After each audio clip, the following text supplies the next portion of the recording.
Welcome to Not Milk Never Milk. Subscribe if you're lactose intolerant. You start by confirming prerequisites. Make sure Personal Hotspot is allowed by your carrier and iPhone iOS is up to date. Next, set or verify the Wi-Fi name and password in settings. This is what the QR will encode. Then open Shortcuts, we won't waste time, and create a new shortcut or prepare a payload that encodes Wi-Fi SSID, encryption WPA, and password.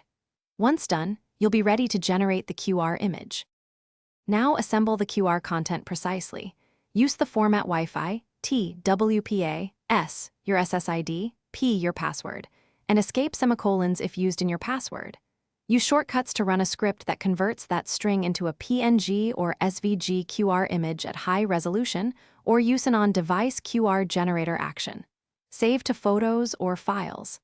Next, test by scanning with camera. Make sure the prompt shows Join Network. Finish by exporting the QR at print quality, 300 dpi PNG or PDF with clear contrast and plenty of quiet zone. Distribute using AirDrop, mail, or place it in Wallet or Notes so users can access it quickly. Make sure to also provide the plain password as a backup. If connections fail, troubleshoot. Toggle Personal Hotspot off and on, restart Wi-Fi, and verify the SSID and encryption match. If needed, recreate the QR with corrected details. That single correction usually fixes join failures.